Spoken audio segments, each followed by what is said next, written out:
Hindi na mabilang ni Norbel kung ilang beses na niyang naririnig na nag-aaway ang kanyang kuya Boyet at ang hipag niyang si Emily. Sa araw-araw ba naman kasing ginawa ng Diyos, lagi na lang pinagtatalunan ng dalawa ang nakaraan.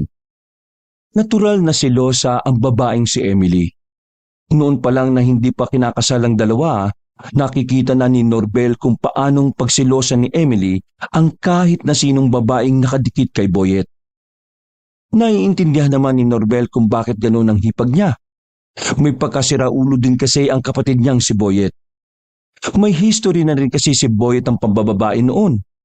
Kaya hindi talaga maalis kay Emily na mag-isip ng kung ano-ano. Lalo na kapag aalis ng bahay ng mag-isa si Boyet. Alam mo, praning ka na naman eh. Nagtatrabaho ko ng maayos. Kung ano-ano naman ang pinag-iisip mo. Ano ba talagang problema mo? Problema ko? Ikaw! Kasi hanggang ngayon, hindi ko pa rin makalimutan ang ginawa mo sa akin. Pambihira naman, Emily. College pa tayo noon. 5 taon na ang nakakalipas. Hindi ka pa rin makamove on?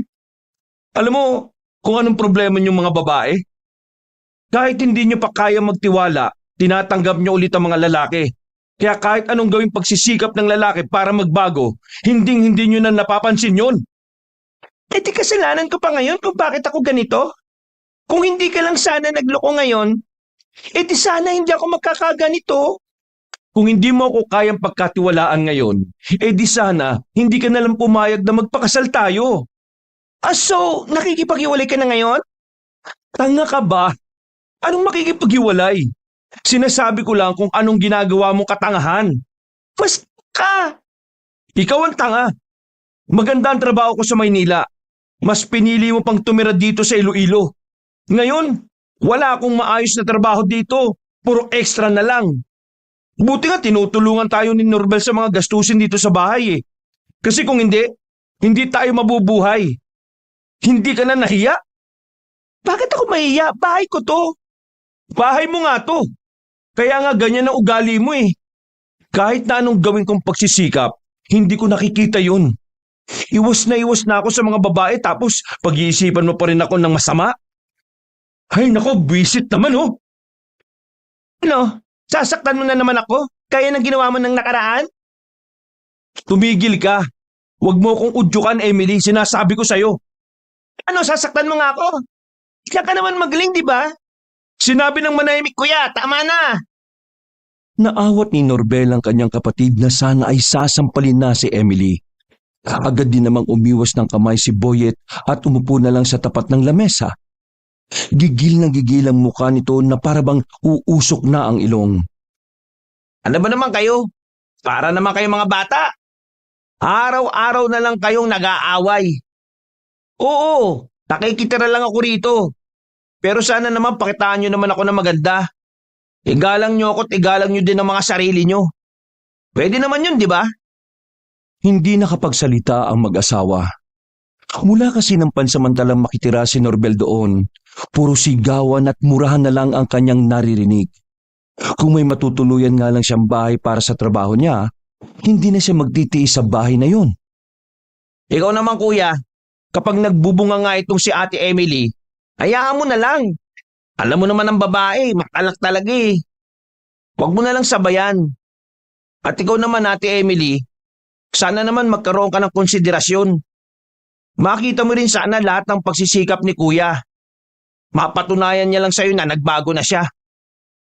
Kasi kung hindi mo kaya magtiwala, hindi dapat kayo nagsasama eh.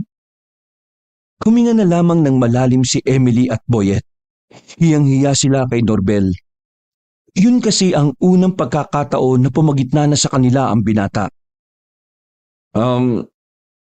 Pasensya na tol ah. O sige na, ituloy mo na yung ini-edit mo dun sa kwarto mo.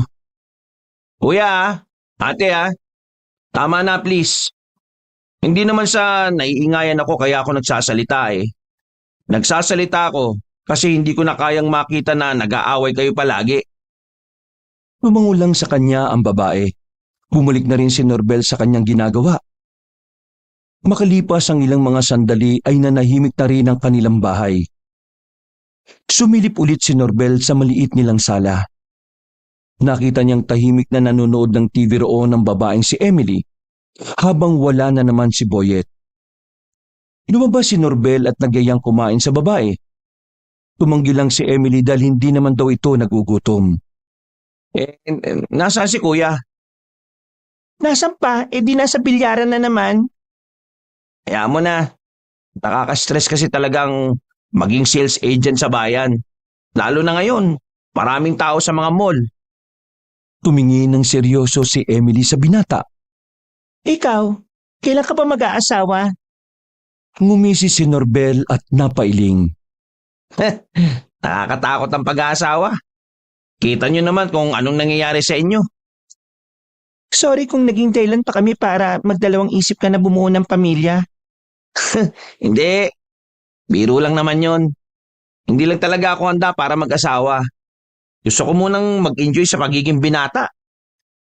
Alam mo, gwapo ka, mabait, may pera kahit papaano. Swerte ang magiging asawa mo balang araw. Tumayo si Emily at kinuha ang remote ng TV at saka pinatay ang pinapanood. Ngumiti ito ng malapad kay Norbel. Magluluto lang ako ng hapunan natin.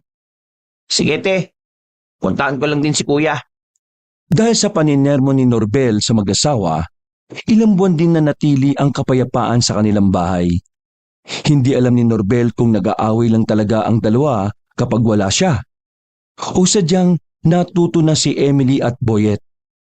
Pero higit sa lahat, ang mahalaga naman para kay Norbel hindi na siya nakakarinig ng sigawan at murahan. 5 buwan na rin ang nakalilipas. Malapit ang matapos ang kontrata ni Norbel bilang isang videographer sa bayan. Gusto niya na bago sana siya bumalik ng Maynila, maging maayos ang kuya at ang hipag niyang si Emily. Kumusta naman pala ang trabaho mo, tol?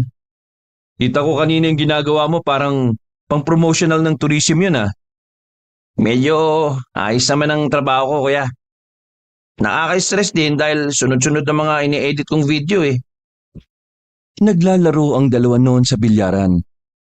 Sila lang ang tao roon dahil walang nagpupunta roon kapag maulan. Kumusta naman pala ang check-up ni Ate Emily? Ayun, malusog naman daw yung bata. Wag lang daw siyang masyadong ma-stress, sabi ng doktor. Yan, alam mo nang bawal siya ma-stress ha? Baka naman kung ano-ano pang gagawin mo. Ano ka ba?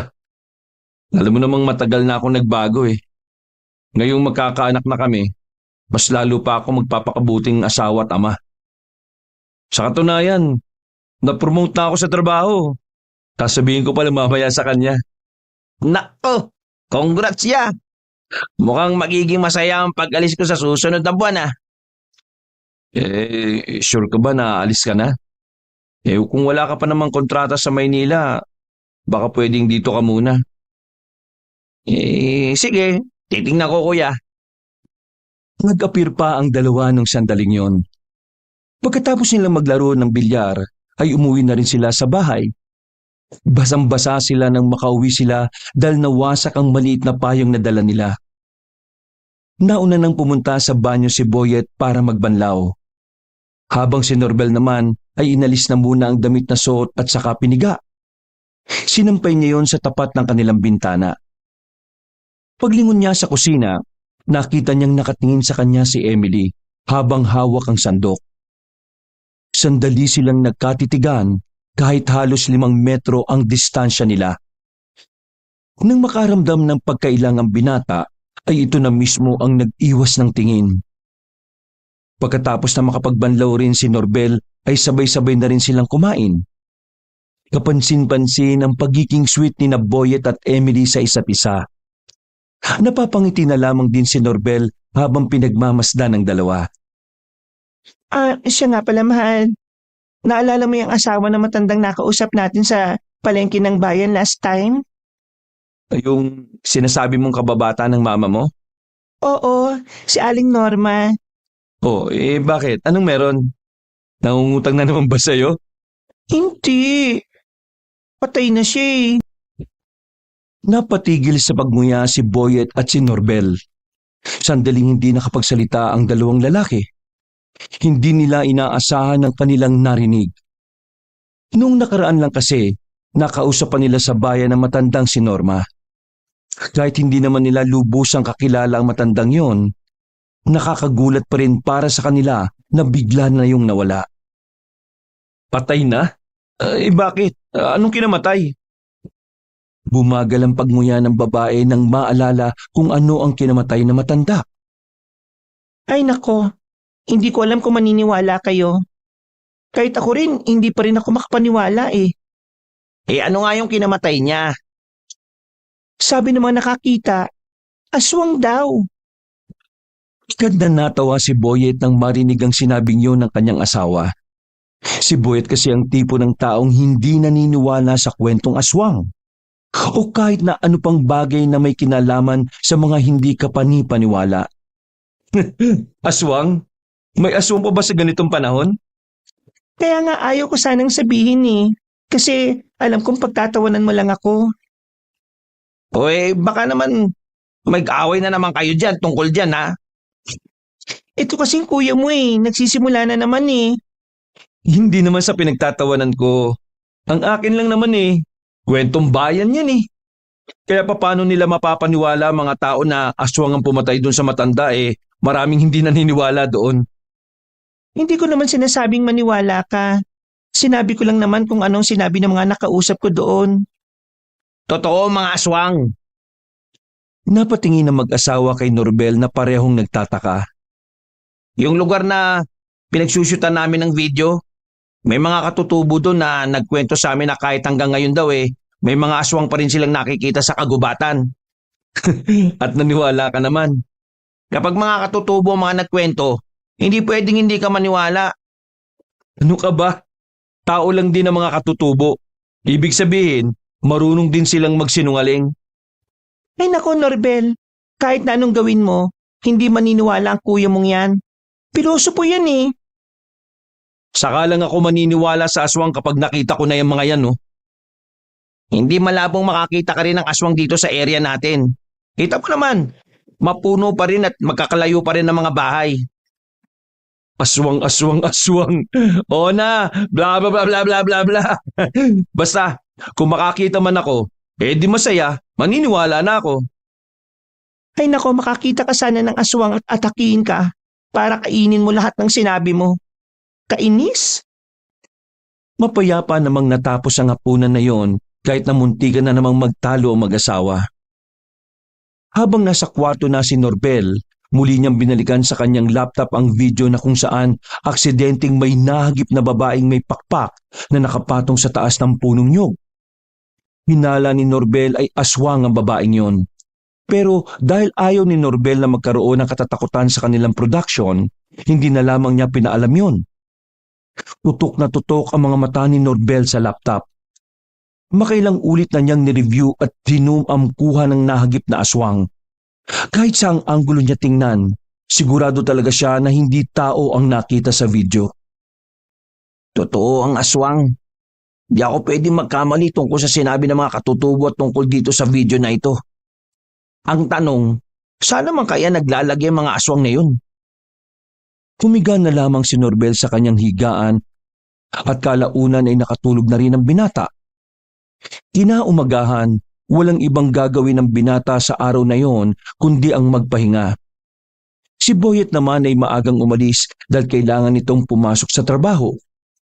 Nagpunta si Norbel sa sala at naroon si Emily. Tulala at parang malalim ang iniisip. Bote, ayos ka lang ba?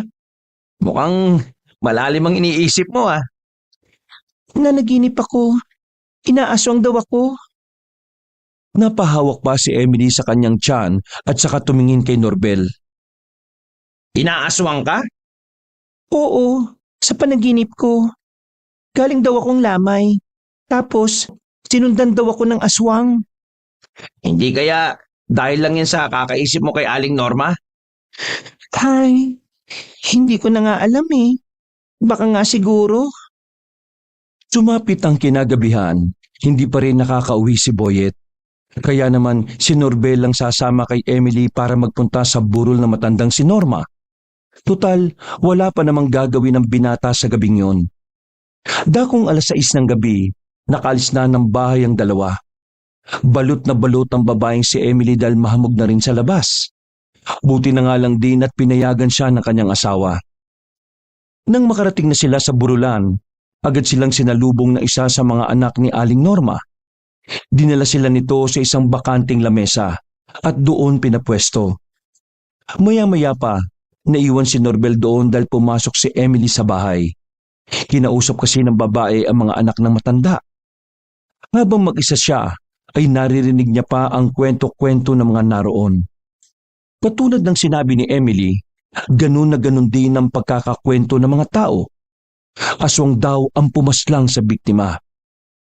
Maglalaro na lang sana si Norbel ng paborito niyang online game nang biglang may matandang babaeng lumapit sa kanya. Hindi pa naman sobrang tanda nito, pero sa tansya niya ay nasa edad 50 na ang matanda. Iho, tawa mo ba ang kasama mong buntis? Ay, hindi po. Hipag ko lang po siya.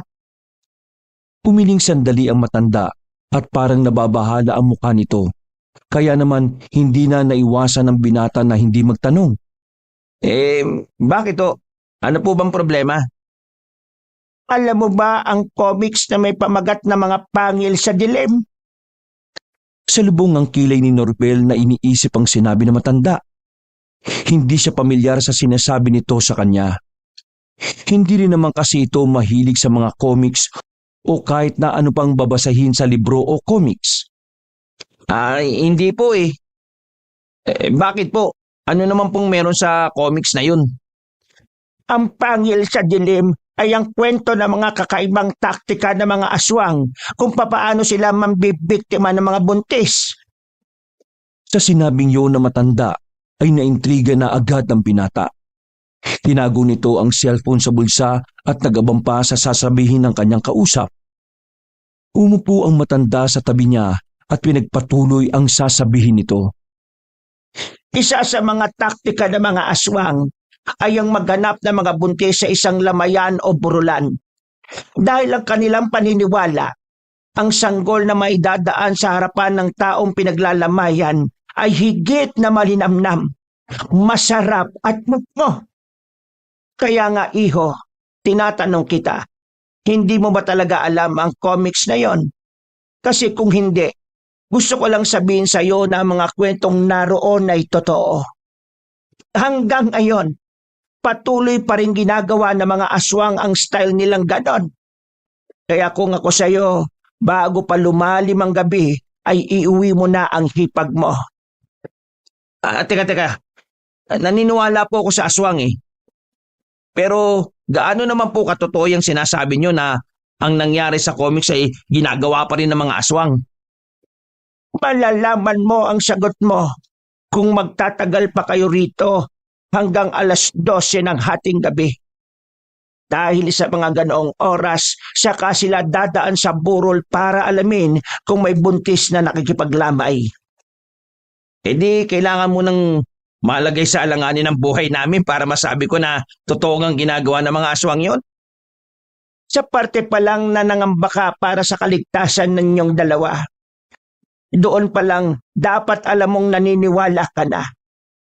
Iho, sinasabihan na kita. Bago pa man makaakit ng atensyon ng hipag mo, kailangan mo na siyang iuwi bago ang 12:00 ng gabi. Sandali lang o. Ano po bang pangalan ninyo? Mara, tawagin mo na lang akong Aling Mara. Isa akong albularyo. Naglakad na ang matandang babae palabas ng bakuran ng lamayan. Sinundan pa rin yun ng tingin ni Norbel hanggang sa tuluyan na itong mawala sa paningin niya. Aminado ang binata na sa mga sandaling yon ay kinabahan siyang bigla. Gusto na sana niyang umuwi pero dahil hindi siya makapasok sa loob ng bahay, wala naman siyang magawa para ayain ang kanyang hipag. Lintik naman. Bakit hindi nawawala ang kaba ko? Ang tagal naman kasing lumabas ni Ate Emily. Nakakainis naman. Sinuyod ni Norbel ang paligid. Kakaunti lang ang mga taong naglalamay doon.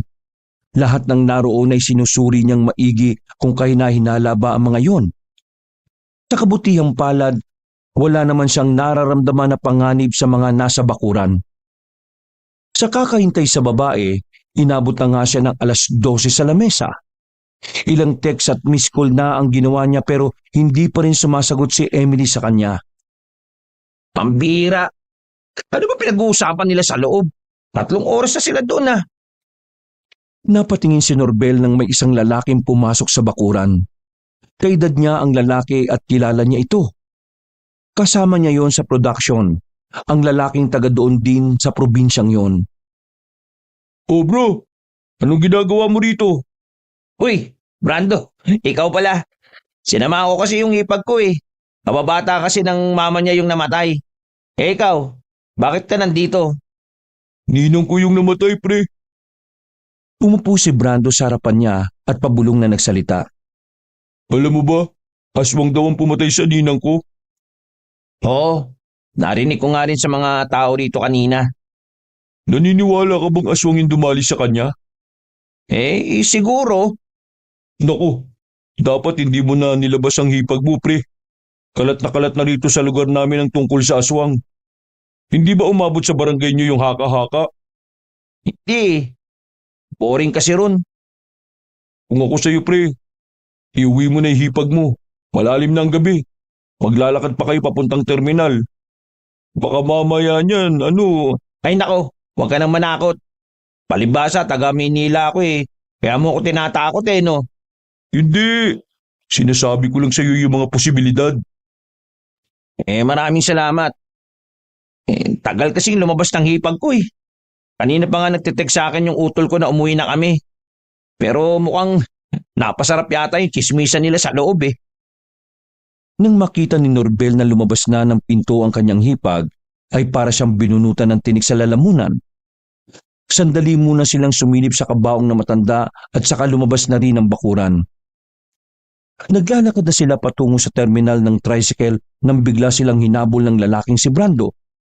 "Pre! Sumabay na kayo sa akin! Baka mamaya wala na kayong masakyan sa terminal kasi anong oras na oh! Tara, sakay na!" Hindi na nag-inarte pa ang dalawa. Sumakay na rin sila sa kotseng itim na nasa harapan nila. "Mahirap na ngayon ang panahon. Kaya dapat kapag ganitong oras hindi na dapat kayo naglalakad sa daan. Lalo na't buntis pala itong si ate. Ilang buwan na po ba yan?" Sandali pang lumingon si Brando sa backseat kung saan nakaupo si Emily at Norbel.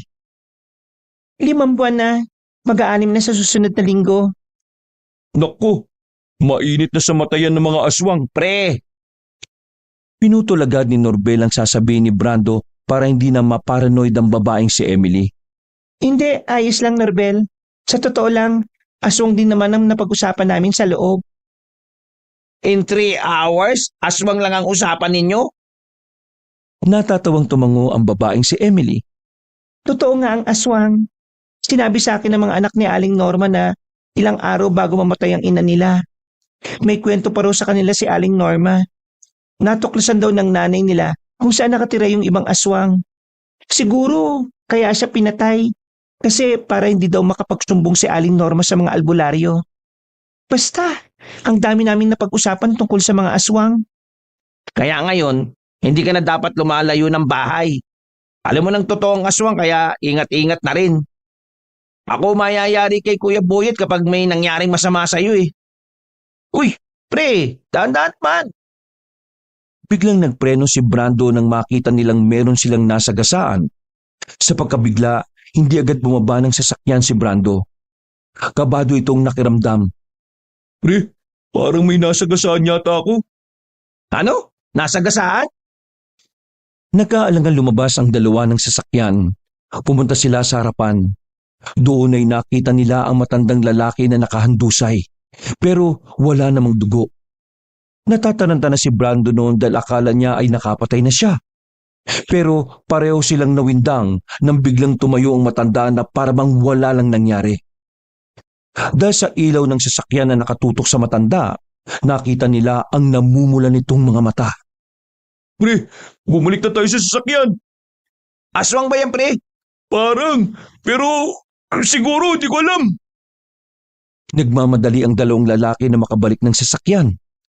Bumomba ng malakas si Brando para takutin ang matandang nasa harapan niya. Ang kaso nga lang, ay parang walang pakialam ang matanda kahit nasagasaan pa nila.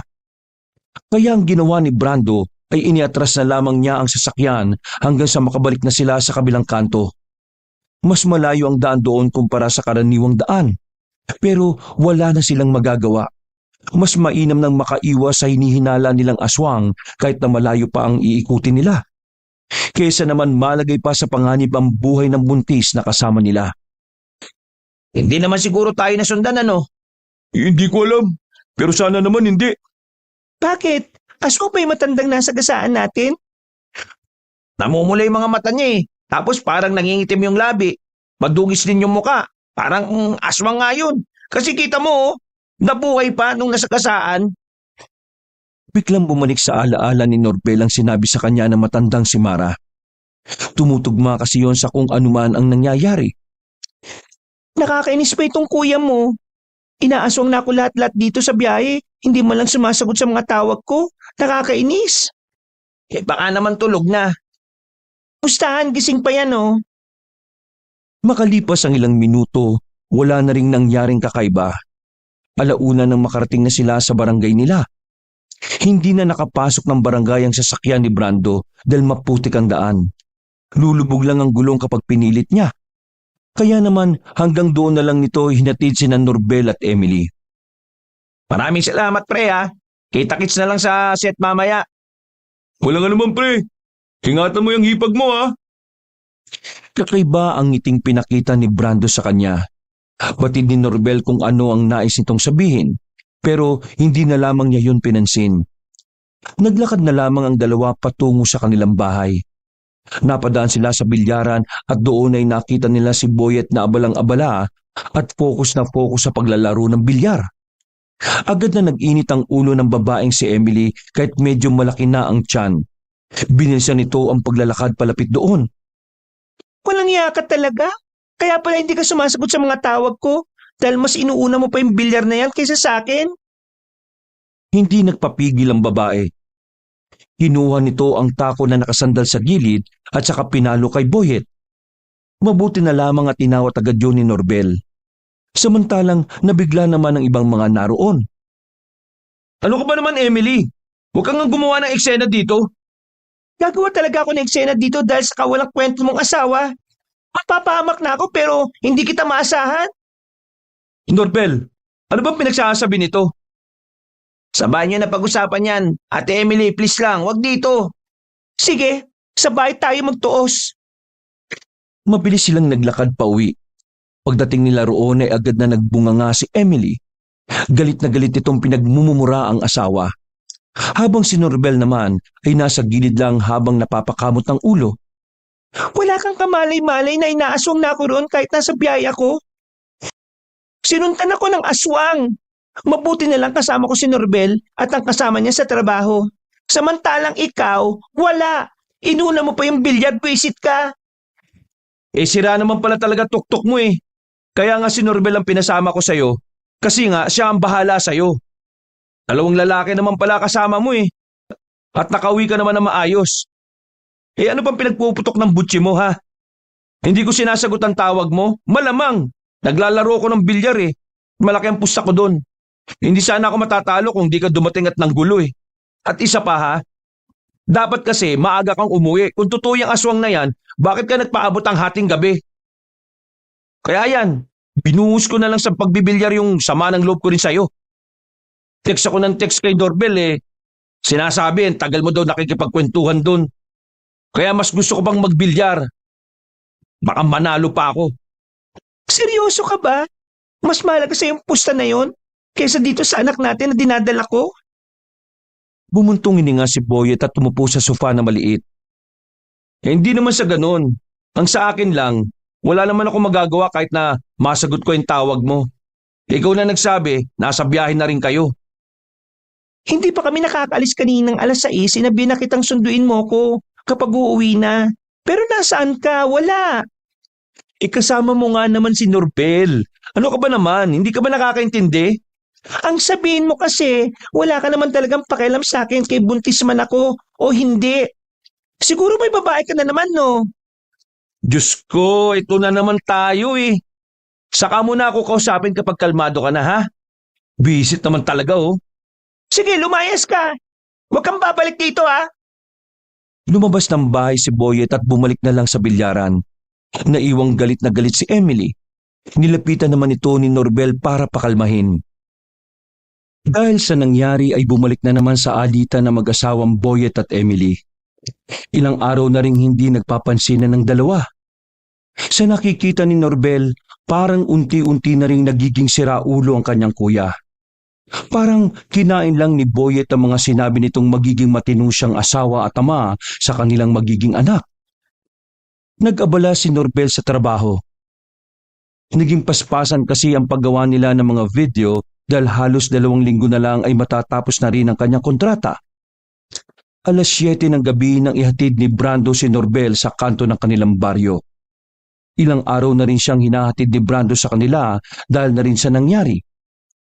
Hanggang sa mga puntong yun kasi, hindi pa rin nila matukoy kung aswang nga ba talaga ang nakita nilang matanda noon. Maraming salamat, pre, ha? Di bale, kapag natapos yung project natin, babawi ako sa'yo. Walang anuman pre. Alam mo naman na ayaw kita mapahamak eh.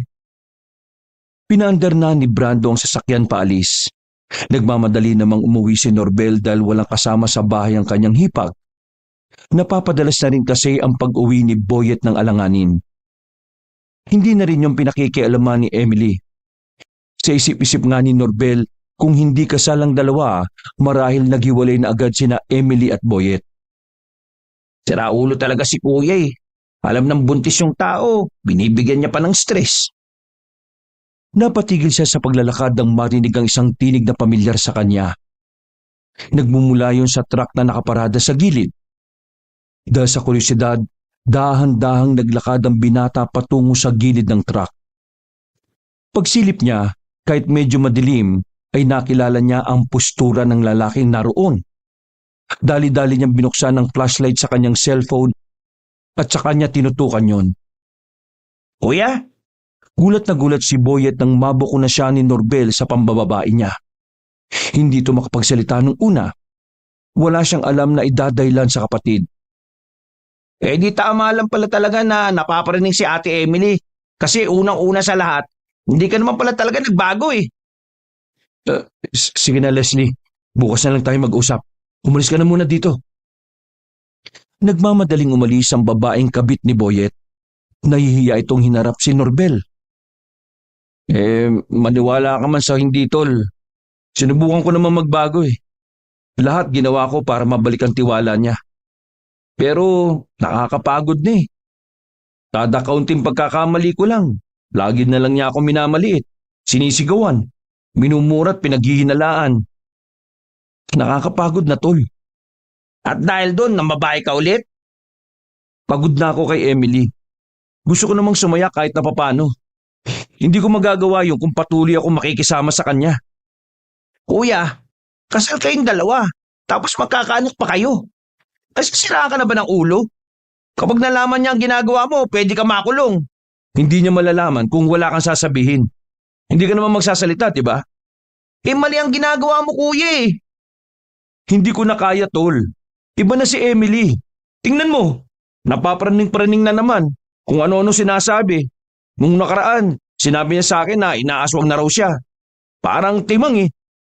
Inaaswang siya? Sa bahay? Oo. May matandang lalaki raw siyang nakikita sa bintana namin. Aswang daw yun. Ay naku, ewan. Kuya, totoo ang aswang. Bakit ba kasi ayaw mong maniwala? Ayan, isa ka pa. Kaya lalong napapraning ang Ate Emily mo eh. Kasi kinukonsinti mo. Hindi ko siya kinukonsinti. Palibasa kasi, wala kang pakialam sa ibang tao. Kaya hindi mo magawang pakinggan ng sinasabi niya. Kailan ka ba maniniwala? Kapag napatay na rin kami ng aswang gaya ni Aling Norma? Hindi nakapagsalita si Boyet. Napalunok na lamang ito ng laway. Sabi mo kay Ate Emily ang pambababae mo. Kasi kung hindi, wala akong choice, kuya. Ako magsasabi sa kanya. Hoy! Bumalik ka dito! Hindi na nilingon pa ni Norbel ang kanyang kuya. Diretso na lamang siyang naglakad pa uwi sa kanilang bahay. Pagdating niya, Naabutan niyang palabas ng bahay ang kanyang hipag na si Emily. Nakabisi ito ng magandang duster na pangbuntis. O te, saan ka pupunta? Huling lamay ngayon ni Aling Norma. Kailangan kong pumunta ron. Ha? Ay sige, sasamahan na kita. Hindi na. Magpahinga ka na. Alam kong pagod ka sa trabaho mo. Huwag mo ko intindihin. Kuya mo nga walang pakialam sa akin tapos ikaw pa aabalahin ko. Ayos lang naman sa akin. Hindi mo kailangan mahiya, no? Para namang wala tayong pinagsamahan eh. Nagkatinginan silang dalawa. Sa pagtama ng kanilang mga mata ay parang may kakaibang ideya ang umandar sa isipan ni Norbel. Ganun pa man, hindi na lamang inisip yun ni Norbel. Nagmamadali na siyang magbihis at saka sinamahan ng babaeng buntis na si Emily. Sumakay sila ng tricycle. Pagdating nila sa lamayan ay medyo marami-rami na ring tao ang naroon. Hindi na sila naaasikaso ng mga anak ni Aling Norma dahil dumagsad din ng ibang bisita. Sa katunayan, nasa labas na sila ng bakuran. Naglatag na lamang sila ng tent doon sa labas. 1 oras pa lang silang naroon pero hindi na mapakali ang babaeng si Emily. Hindi na ito nakatiis. Tinuro na ng babae ang grupo ng mga tao na nakapwesto sa kabilang lamesa. Hindi yun kalayuan sa kanila. Kaya nasisiguro ng buntis na sa kanila yun nakatingin. Hindi na maganda ang pakiramdam ko. Gusto ko nang umalis pero hindi pa ako nakakapagpaalam sa mga anak ni Aling Norme. Bakit? May nararamdaman ka bang kakaiba? Tingnan mo yung mga nasa kabilang table. Kanina pa sila nakatingin sa akin at hindi ko alam kung bakit. Nang tingnan ni Norbel ang kabilang lamesa, nakita niya ang mga weirdong tingin ng mga yun sa kanyang hipag. Agad din namang umiwas ng tingin ng mga yun. Nakaramdam na rin ng pagkabahala si Norbel. Hindi na niya hihintayin pang may mangyaring masama sa kanila sa lamayan. Kailangan na talaga nating umalis dito. Tara nate. Inalalayan ni Norbel ang buntis. Pasimple silang naglakad palayo. Nang mapansin sila ng grupo sa lamesang malapit sa kanila, nakita ni Norbel na nagsitayuan na rin ang mga yun.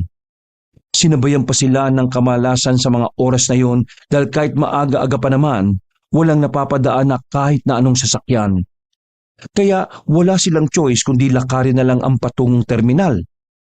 Hindi nagtagal, nararamdaman ni Norbel at Emily na merong sumusunod sa kanila.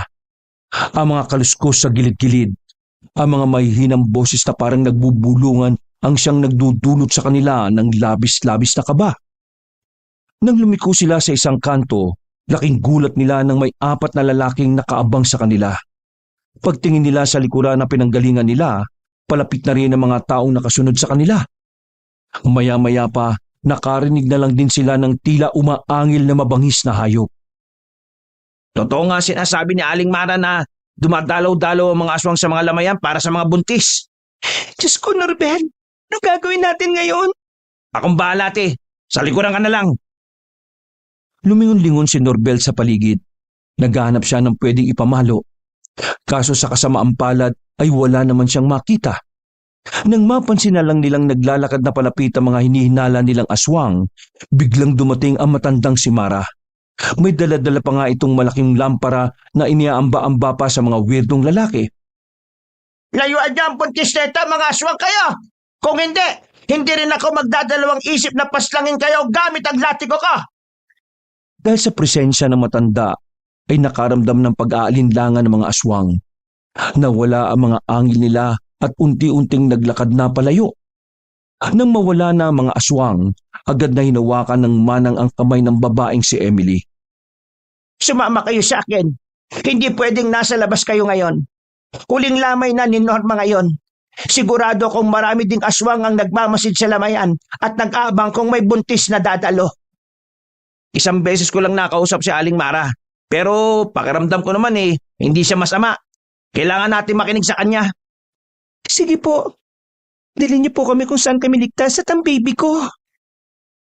Hindi na sila nagsayang pa ng oras. Bago pa sila mabalikan ng mga aswang ay naglakad na rin sila paalis.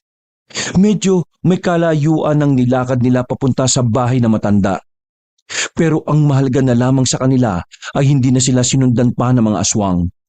Pagpasok nila sa simpleng bahay ni Aling Mara ay pinaupo agad sila nito sa harapan ng lamesa. Dito na muna kayo ha. Huwag kayo mag-alala. Itong bahay ko ay punong-puno ng pangontra. Walang makakalapit o makakapasok na aswang dito. Saan po kayo pupunta? Kailangan kong bumalik sa lamayan. Kung sakaling may ibang buntis pa ang naroon, hindi malabong nasa panganib din ang buhay nila. Kailangan ko silang tulungan. Maraming salamat po. Mag-iingat po kayo. Huwag niyo akong intindihin. Matagal ko nang ginagawa ito. Ang mahalaga, mailigtas ko ang mga sanggol. Nagmamadaling lumabas sa matandang albularyo, dala ang nakapulupot na latigo. Naiwan si Norbel at Emily sa bahay na matanda. Habang naroon sila, ay hindi maiwasan ni Norbel na tumingin-tingin sa mga nakasabit na gamit sa mga pader. Lahat ng nakikita nila roon ay gamit na matanda sa pag-aalbularyo. Maya-maya pa, napansin na lamang ni Norbel na kanina pa may tinatawagan si Emily sa cellphone. Kahit hindi pa nakikita ni Norbel kung sinong tinatawagan nito, ay alam na niya kung sino yun. Parang wala talagang pakialam sa akin at sa baby ang kuya mo. Nagpadala na ako sa kanya ng message tungkol sa nangyayari sa atin. Hindi ba lang siya nagre-reply? Huwag ka mag-alala, te. Kakausapin ko ulit si... Wag na. Napapagod na rin ako. Hindi ko lang kasi maintindihan. Mahirap pa talaga ako mahalin? Hindi makapagsalita si Norbel. Wala rin naman kasi siya sa posisyon para sagutin ang tanong na yon. Minsan alam mo, sinasabi ko na lang sa sarili ko na sana naging ikaw na lang siya. Kasi ikaw ang tinutinumong tao, matalino, magaling sa maraming bagay, at hindi babaero. Muling nagtama ang kanilang paningin. Sa hindi inaasahang pagkakataon, nakaramdam ng kaba si Norbel. Kaba na naiiba kung ikukumpara sa kaba na nararamdaman niya kapag may aswang. Walang naitugon si Norbel. Namalayan na lamang niya na magkalapit na pala silang dalawa ng babae. Norbel, sana ikaw na lang siya. Total, ikaw naman ang hindi. Immoral to. Hindi maganda yung iniisip mo, Ate Emily. Ang isipin natin ngayon ay ang mga aswang at kung paanong hindi ka na nila guguluhin. Napapalunok ng laway si Norbel. Nawiwindang siya sa kinikilos ng kanyang hipag. Alam niya na kung papatulan niya ito, wala na rin siyang pinagkaiba sa kanyang kuya. Pero sa tuwing titingin siya sa babae, para siyang nahuhumaling. Muling nagbabalik sa utak niya ang perpektong nangyari noong wala ang kanyang kuya. Kung mamamatay man din ako dahil sa mga aswang, gusto ko na ikaw ang kasama ko. Kasi mula sa umpisa, ikaw lang naman talaga ang may pakialam sa akin eh. Ikaw lang ang umiintindi sa akin. Again, uulitin ko. Immoral ang iniisip mo. Hindi maganda yung iniisip mo at magkakasalat. Norbel, Lalong inilapit ng babaeng buntis ang kanyang muka sa binata. Hinawakan nito ang dibdib ng lalaki at tumitig ng seryoso. ikaw na lang. Napapikit na lamang si Norbel.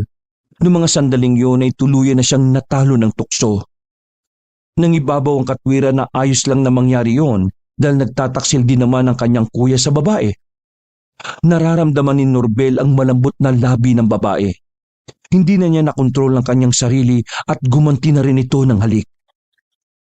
Noong gabing yun ay wala nang pakialam ang dalawa kung ano ang ugnayan nila. Nagpalitan sila ng laway at halos hingalin pa sa kanilang ginawa. Ngunit hindi na lumagpas pa roon ang nangyari. Dahil kahit na papaano, meron pa rin namang respeto ang binata kay Emily. Pansamantalang nawala ang takot at kaba nila para sa aswang. Napalitan na lamang yon ng hiya at ilangan sa isa't isa. Hindi naman yun ang unang beses na nangyari ang bagay na yon. Pero hindi pa rin talaga komportable si Norbel sa ganoong setup. Dakong madaling araw na nang makabalik ang matanda. Nasa maayos na kalagayan naman ito at walang kagalos-galos. Nakahinga ng maluwag si Norbel dahil hindi na paano ang matanda.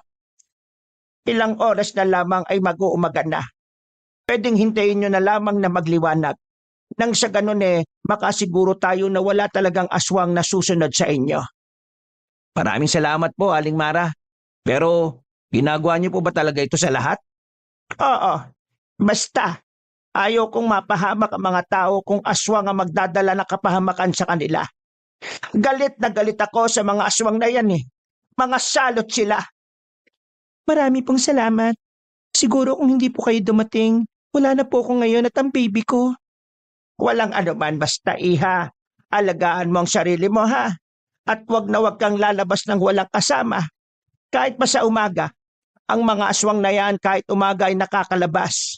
Hindi man sila ganoon kalakas, pero kaya pa rin nilang gumawa ng ikapapahamak ng tao. Ay, pasensya na pala, kasi wala akong may bibigay na pangontra. Naubos na ang mga naunang ginawa ko. Pinamigay ko kasi yon sa iba kong naging customer nung nakaraang buwan. Wala po yun. Sobra-sobra na po yung ginawa niyong pagtulong sa amin, lalo na kay Ate Emily. Nagpalipas na lamang sila ng oras ng mga sandaling yon. Hindi na sila nakatulog dahil na rin sa pagkabahala. Samantala, ilang beses na tinatawag ni Norbel ang kanyang kuya para sana magpasundo. Pero sa kasamaang palad, maging ang tawag niya ay hindi na rin sinasagot ng lalaki. Nang sumapit na ang liwanag, nagpaalam na rin ang dalawa sa matanda. Abot langit pa rin ang kanilang pasasalamat. Kumuhay pa sa kanila si Aling Emily habang sila ay papalayo. Maaga pa lang pero nang mapadaan sila sa ilang metro lang ang layo sa lamayan, nakita nila ang mga nagkakagulong tao sa gilid ng daan. Kinakabahang lumapit si Norbel at Emily. Pagtingin nila kung anong meron, nakita nila ang isang babaeng buntis na duguan ng braso, umiiyak at takot na takot. Ayon sa pagkakasabi ng babae, alas 5 ng umaga nang atakin siya ng aswang matapos makipaglamay. Nagkatinginan si Norbel at ang kanyang hipag. Nagdulot yun ng labis na pagkaalarma kay Emily. Buti na lang, hindi namatay yung buntis na yun. Swerte siya. Hindi siya maswerte. Matapang lang talaga siya. Kita mo ba yung mga kalmot sa magkabila niyang braso? Ibig sabihin nun, ilang beses niyang sinalag at pinalagan yung aswang. Kapag sa akin nangyari yun, ganun na ganun din ang gagawin ko. Ngumiti na lamang si Norbel. Tahimik silang naglakad hanggang sa makarating na sila sa kanilang bahay. Pagpasok nila sa sala pa lang ay nakaamoy na sila ng pabango ng isang babae. Nakita agad ni Norbel ang pagbabago ng reaksyon ng mukha ni Emily. Nagmamadali itong pumunta sa silid nila Boyet. Nang buksan niya ang pinto, inabutan niyang natutulog ang lalaki. Naghahalo ang amoy ng alak at pambabaing pabango na hindi naman ginagamit ni Emily. Dahil doon, nasisiguro ni Emily na may ibang babae na nakapasok sa kanilang bahay. Walang yaka talaga. Kahit na kailan ka din. Kinuha ni Emily ang sapatos sa gilid ng pinto at saka hinagi sa mukha ng asawang natutulog. Naudlot ang mahimbing nitong tulog at saka natatarantang bumangon. Sira ulo ka ba? Natutulog ako, bakit mo ako binabato ng sapatos sa muka? Saan ang babae mo? Tiningnan ni Emily ang ilalim ng kama, maging ang cabinet din. Ang kaso ay wala naman siyang nakitang ibang babae. Nababaliw ka na naman ba? Kung ano-ano na naman yung iniisip mo eh. Akala mo ba parado ang ilong ko? Ano itong naamoy ko na pabango ng babae? Sira na yata yung pang-amoy mo eh. Nung nakaraan, hindi mo maamoy yung sarili mong utot. Tapos ngayon may maamoy kang pabang... Umami ka na! May babae ka, no?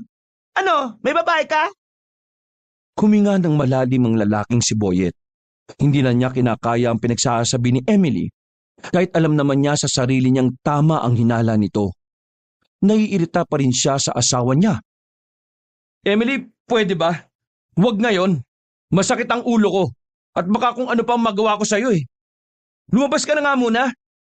Wala kang kwentang tao. Tandaan mo na kahit na anong gawin mo. Ako pa rin na nagpalamon sa iyo nung nasa Maynila pa tayo.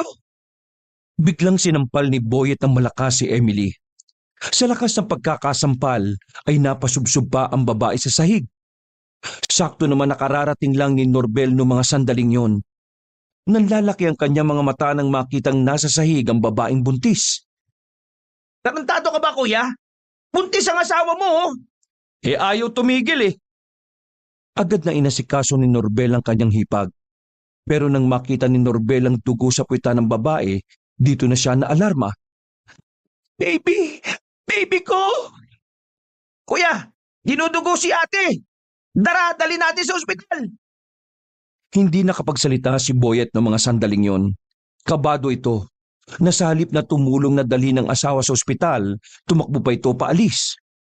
Karma ka lang, dadaling kita sa ospital. Humingi ng tulong si Norbel sa napadaang truck. Agad din naman sila nitong tinulungan.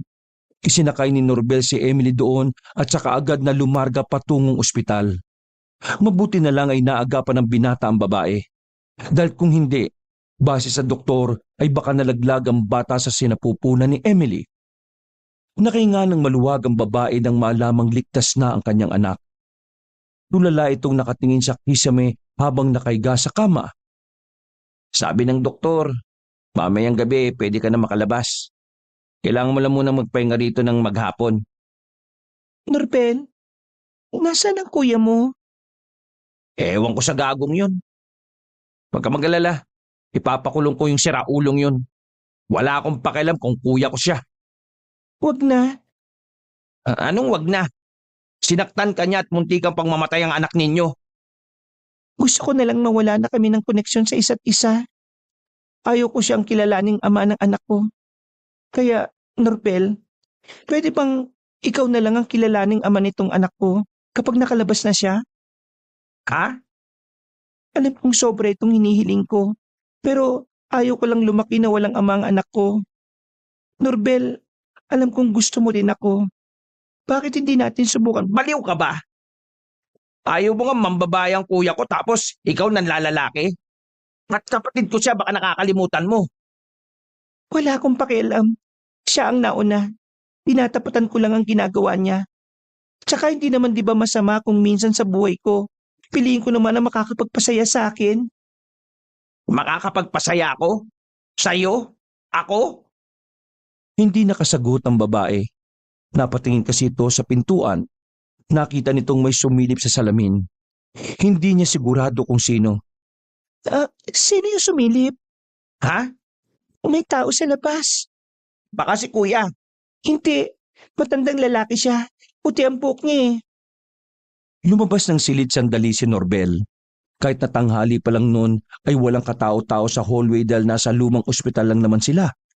Sa kaliwang parte ng hallway, nakita ni Norbel ang matandang naglalampaso ng sahig. Yun lang ang nag-iisang tao sa hallway kaya naisip ni Norbel na baka yun ang nakita ni Emily.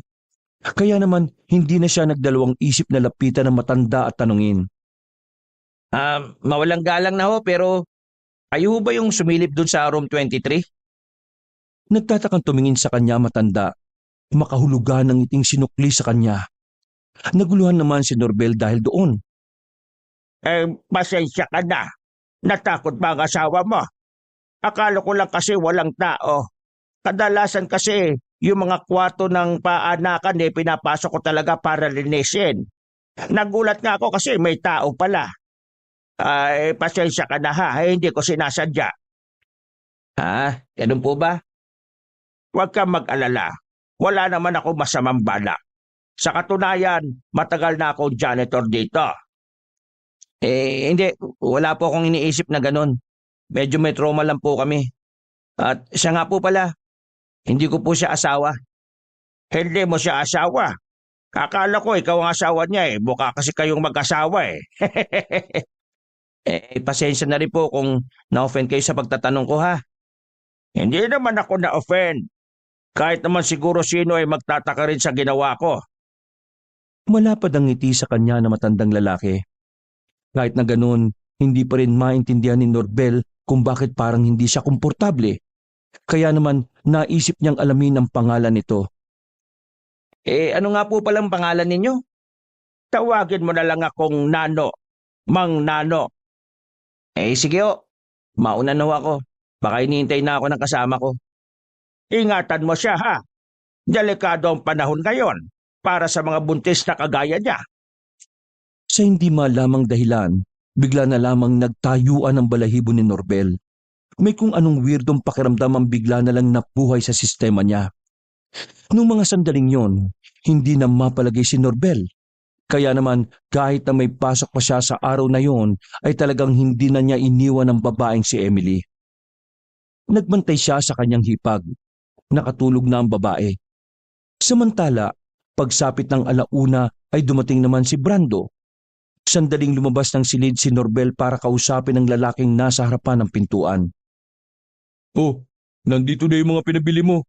Nagdala na rin ako ng pagkain natin para sabay-sabay na tayong kumain pagising ng hipag mo. Maraming salamat pre ah. Pasensya na't naabala pa kita. Sus, wala yun no. Ay, siya nga pala.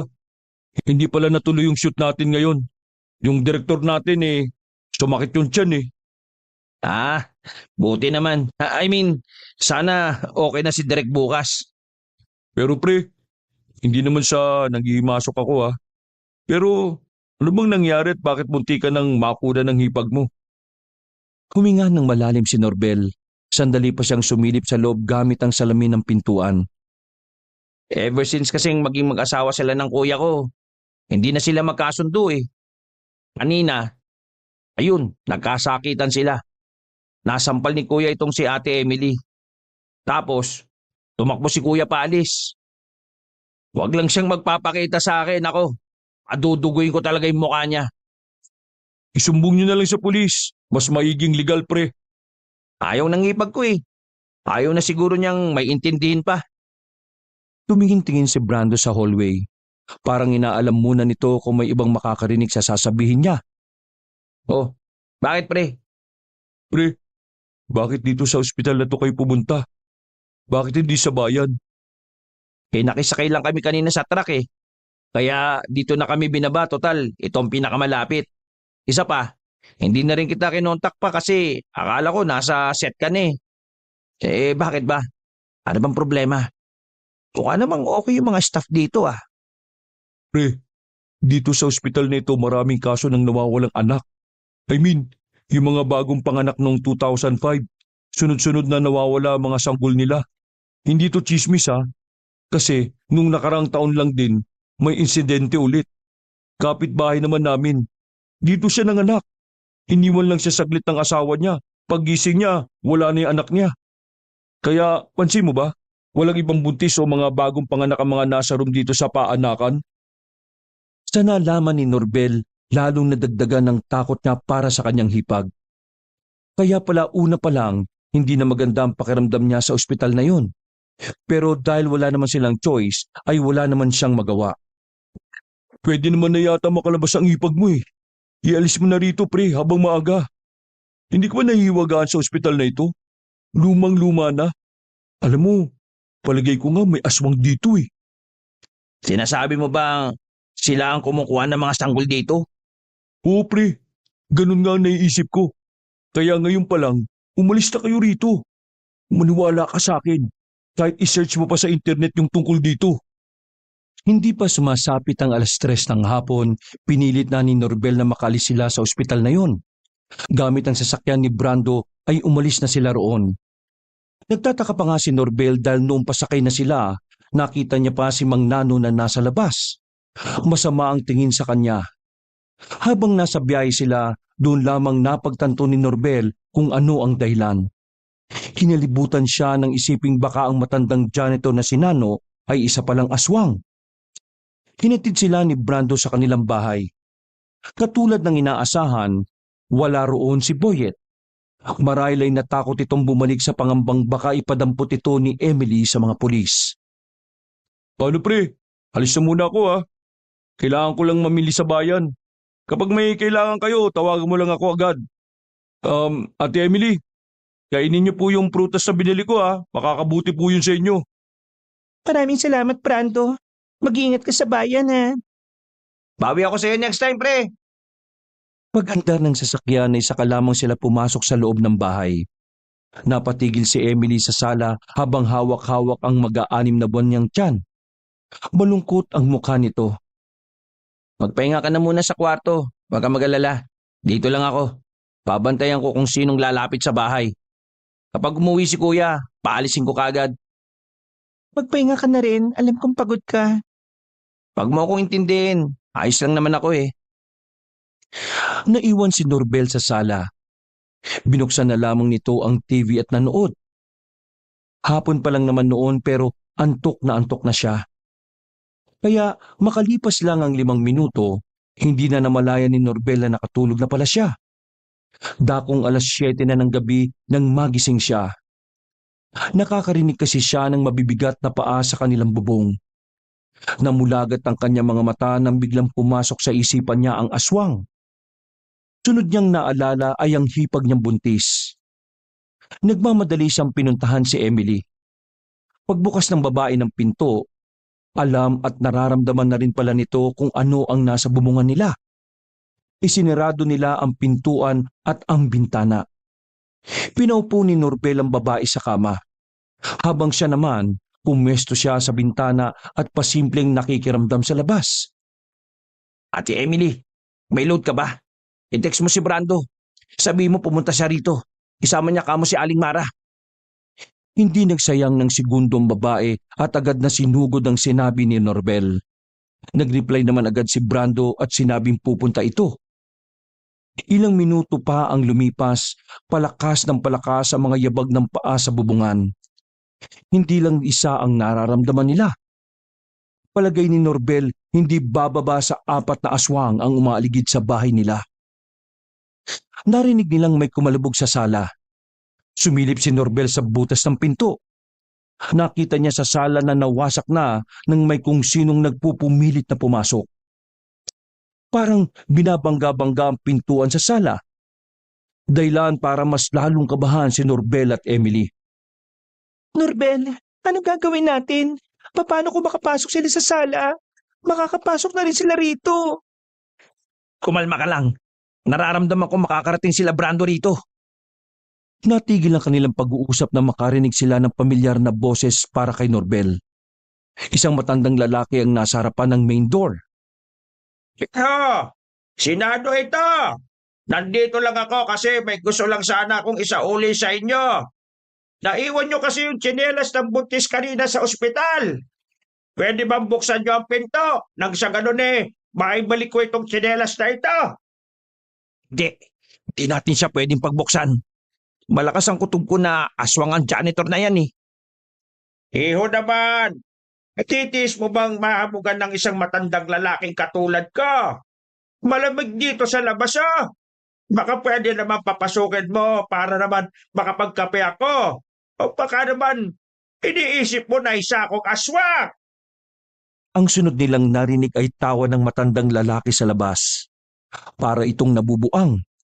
Halatang gusto lamang na magkaroon ng pagkakataon na makapasok.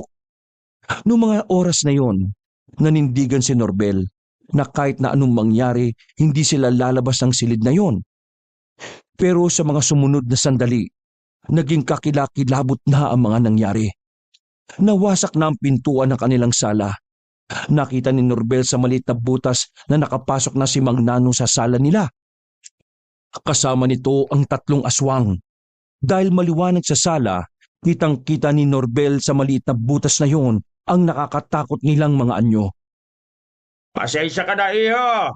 Pero napilitan na akong pumasok Gustong-gusto ko na kasing maisauli ang tsinelas nito sa babae kasama mo. Aayusin ko na lang ang pinto niyo bukas. Pero sa isang kondisyon. Ibigay mo sa akin ang buntis na yan. Nang gumalaw na ang doorknob ng pinto ng silid na yon, doon na kinabahan ng sobra si Norbel. Dinampot na niya ang flower vase na nasa gilid ng kama. Ano ang gagawin natin, Norbel? Ayoko pang mamatay. Madadamay ang baby ko. Kainis, nasaan na ba sila Brando?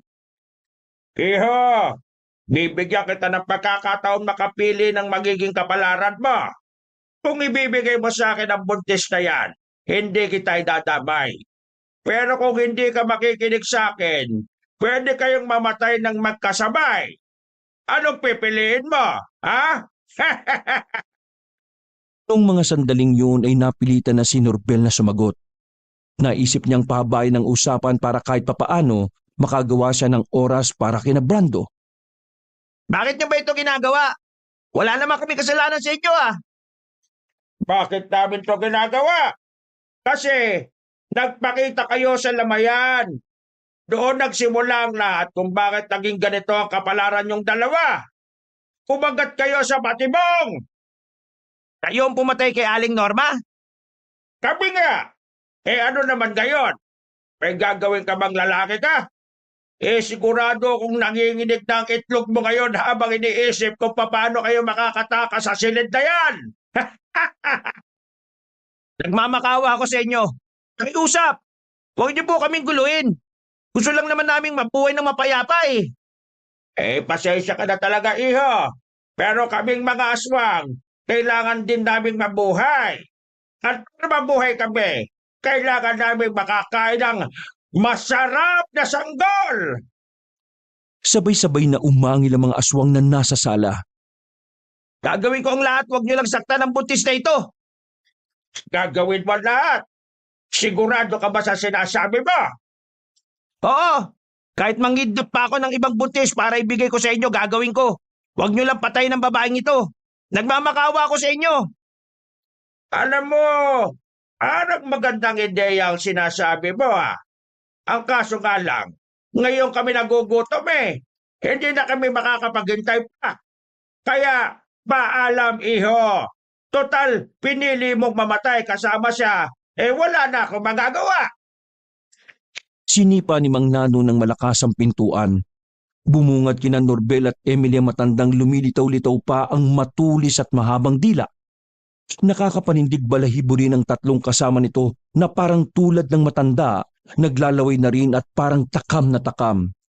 Mga kasama, magpakabusog kayo ngayong gabi. Napayakap at napapikit na lamang si Emily noong mga sandaling yon. Lalapit na sana mga aswang sa kanila pero bigla na lamang nabasag ang bintanang salamin sa silid. Nakita ni Norbel ang kaibigan niyang si Brando sa labas. Meron yung baril at agad na pinaputukan sa loob ng silid ang mga aswang. Dahil sa ginawa ni Brando ay nataranta sila Mang Nano. Kanya-kanya na silang pulasan. Pero nang nasa sala na sila, nakasalubong naman nila ang matandang si Aling Mara. Hawak-hawak nito ang latigo. Hinagupit ng matandang babae ang mga aswang. Nang tama ng isa ay nangisay-ngisay itong gumagapang palabas ng bahay. Hindi na nakapalag ang mga aswang nung oras na yon. Nagmamadali ng umalis sa mga aswang at kung saan-saan na sumuot. Pusta, nasaktan kayo. Wala naman nasaktan sa amin. Maraming salamat at nakaabot kayo. Akala namin mamamatay na kami. Iyak ng iyak ang babaeng si Emily. Nanginginig ito sa takot. Halos kalahating oras din nilang pinapakalma ang buntis. Mabuti na lang ay nahimasmasan na rin ito kaagad. Mabuti pa, doon na muna kayo sa bahay ng tiyuhin ko sa bayan. Wala naman nakatira doon eh. Sa akin ipinagkatiwala ng tiyo ko yung bahay na yun kaya anytime pwedeng-pwede nating magamit. Ate Emily, kailangan na nating umalis dito. Ihanda ko lang lahat ng gamit na dadali natin. Tinulungan na ni Brando si Norbel sa pag-iimpake para mas mapabilis sila. Nang matapos ay agad na rin silang bumiyahe paalis. Mag-aalas 12 na ng gabi nang makarating na sila sa bayan. Kahit na papaano, naging kalmado at kampante na rin ang kalooban nila. Marami-rami na kasing tao at kabahayan sa bayan. Bukod pa roon ay higit na mas maliwanag din. Kaya naman naniniwala sila na hindi na sila susundan sa lugar na yon. Pasensya na kayo Hindi ko lang nalinis to Medyo malikabok lang. Yung dating caretaker kasi nito nagpunta na sa Maynila. Kaya yan, wala na naglilinis. Sigurado ka bang hindi naman magagalit ang may-ari nito? Ay, wag ko kayo mag-alala. Nasabihan ko na si Tiyo kanina at sinabi kong for emergency lang. Pumayag naman. Hindi po. Pero ang malaga nandito na tayo. Loko-loko ka pala Nilinis na muna ni Norbel at Brando ang silid na tutulugan nila. Sinunod naman nila ang sala. Maya-maya lang ay nakatulog na rin ang buntis sa silid. Habang silang tatlo naman ay nasa sala lang na nag-uusap. Nagsimula ang lahat ng ito dahil nakita nila ang buntis sa lamay. Hindi sila titigil hanggat hindi nila nakukuha ang sanggol sa tiyan ng hipag mo. May mga ugali ang mga aswang na kahit na anong mangyari, gagawin nila ang lahat makuha lang ang gusto nila. At sa susunod na mga araw o gabi, alam kong mas magiging desperado na sila. Aling Mara, ano bang pwede natin gawin para matigil na ito? Dalawa lang ang pwede. Patayin sila o kaya umalis kayo at pumunta sa lugar na hindi na sila makakasunod pa. Bumuntong hininga si Norbel. Bigla na lamang sumakit ang kanyang ulo sa kakaisip sa mga nangyayari. Matapos ang kanilang pag-uusap, naisipan na rin ni Norbel na magpahinga. Malakas naman ang paniniwala niya na kahit papaano, pansamantala silang nasa ligtas na kalagayan. Kinaumagahan, sabay-sabay silang kumain sa sala. Nakapagluto ang matandang si Mara ng kanilang umagahan. Tahimik at payapa ang umagang yon para sa kanila. Kaya naman, kahit na papaano, ay nakakainga na rin sila na maluwag. Pagsapit ng 10:00, nagpaalam na sa kanila si Brando. Kailangan na kasi nitong pumunta sa trabaho para sa produksyon ng isang TV commercial. Ako na lang ulit ang magsasabi kay Derek kung bakit ka wala. Asikasuhin mo na muna si Ate Emily. Maraming salamat pre ha. O sige, mag-ingat ka sa biyahe. Naiwan na lamang silang tatlo sa bahay. Pero kinahapunan, kinailangan na ring umalis muna ni Aling Mara. Ayon dito, may kukunin siyang pangontra sa aswang na manggagaling pa sa kapwa nito albularyo sa kabilang baryo. Si Norbel at Emily naman ang magkasama. Wala na ang ilangan na namamagitan sa kanila. Sa lahat ng nangyari, parang nakalimutan na nila kung anuman ang kanilang ginawa. Idip lang ako rito sa sala. Kunin mo na lang yung laptop ko sa bag. Manood ka habang tulog ako. Gisingin mo na lang ako kapag may kailangan ka ha. Sige, magpahinga ka na muna. Alam kong hindi ka pa nakakatulog mula pa nung nakaraan eh. Ngumiti na lamang si Norbel at niyakap na ang maalikabok na unan. Pumunta naman ang babae sa silid. Maimbing ang tulog ni Norbel nung mga sandaling yon. Hindi pa siya magigising kung hindi pa siya aalugi ng binatang si Brando. Natataranta ang mukha ni Brando nang makita niya ito. Namulagat din ang mata niya nang marinig ang sinabi ng lalaki. Pre, wala na si Ate Emily sa kwarto. Wala rin sa ibang kwarto. Hinanap ko rin sa labas. Wala! Napabangon si Norbel pagtingin niya sa orasan ay 9:00 na pala ng gabi. Buisit! Napahabang tulog ko, kainis! Buisit! Buisit! Nang mag-vibrate ang cellphone ni Norbel, agad naman niya yung kinuha sa kanyang bulsa at binasa ang text message na naroon. Kailangan kong bumalik sa bahay. Huh? Umuwi dun si Ate Emily. Mag-uusap sila ni Kuya. Hindi. Hindi siya pwedeng pumunta sa bahay. Baka abangan siya ng mga aswang doon. Naku, nalinti ka na. Halos madabata pa silang dalawa nang sumakay sila sa kotse. Dala-dala ulit ni Brando ang lisensyado nitong baril. Habang nasa biyahe sila, sobrang bilis ng tibok ng puso ni Norbel. Lalong sumasakit ang sentido niya kapag iniisip ang panganib na naghihintay kay Emily. Batid kasi ni Norbel na malaki ang tsansang bumalik ang mga aswang doon. Kaya naman hindi mapalagay ang kalooban ng binata. Sinisisi niya ang kanyang sarili na kung hindi sana napahaba ang kanyang tulog, hindi sana makakaalis ang buntis. Makalipas ang halos kalahating oras na biyahe dahil sa banggaan na nangyari sa isang kalsada, nakarating na rin sila sa kanilang lugar. Pinarada agad ni Brando ang sasakyan sa gilid. Sa labas pa lang, nararamdaman na agad ni Norbel na meron ng nangyayaring masama. Dali-dali silang tumakbo papasok ng bahay. Pagdating nila sa sala, inabutan nila si Boyet na nanlalaki ang mga mata. Nakatingin yun kay Emily na nakatihaya sa sahig. Duguan, nakabuka ang tiyan at wala ng buhay. Emily! Hindi! Anong nangyari kay Emily? Wala akong ginawa sa kanya, Norbel. Nagkasundo lang kami kanina na mag-usap para sana sa opisyal na paghiwalay namin. Pagdating ko dito yan na ang nadatnang ko. Maniwala ka, wala akong ginawa.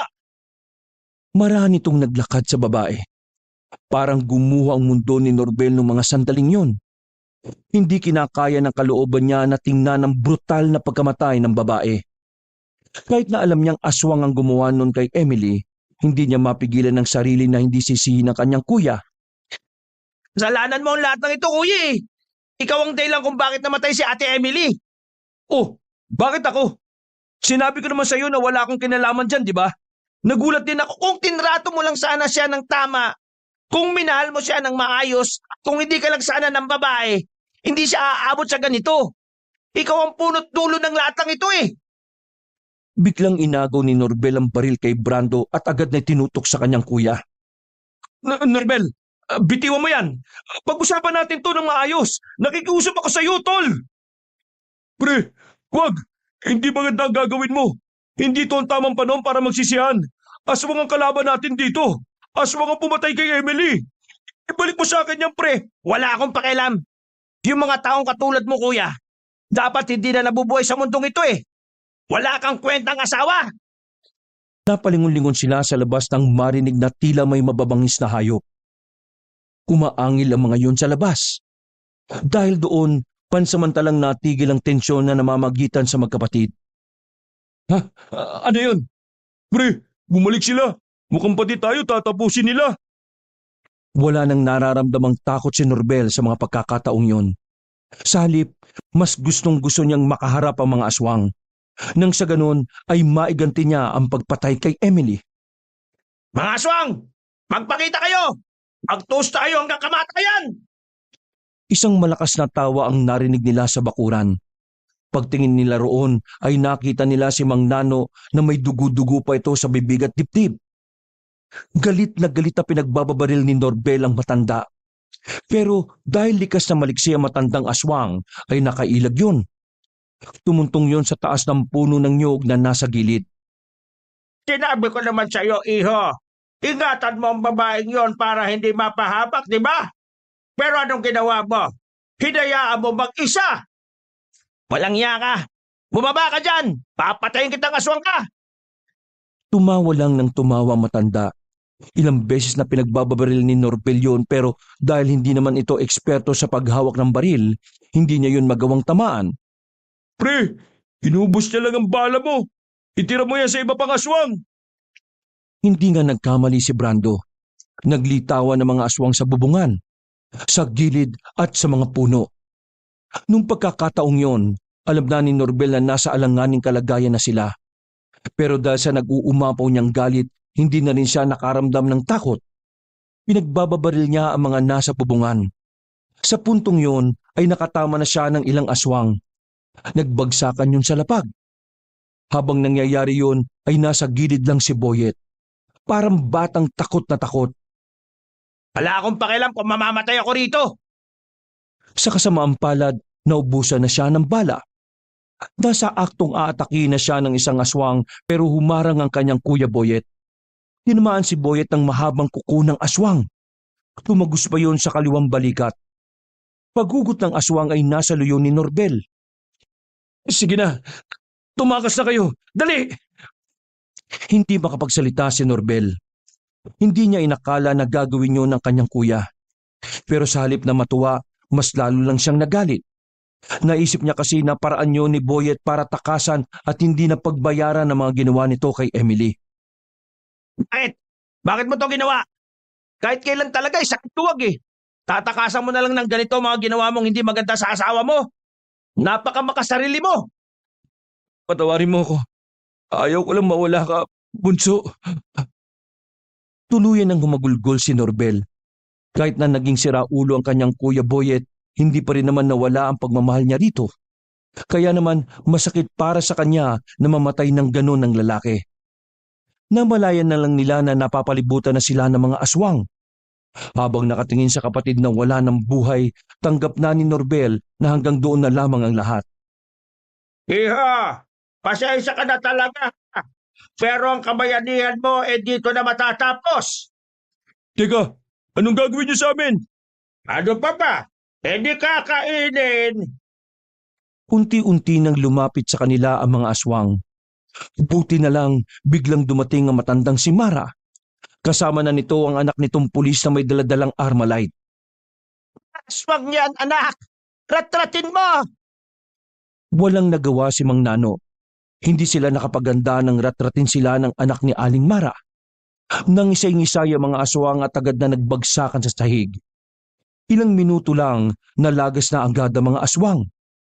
Maging si Aling Mara ay naiyak na lang din ng nadatnan ng nangyari. Hindi to makapaniwala na 3 sa mahalagang tao sa buhay ni Norbel ay sabay-sabay na nawala.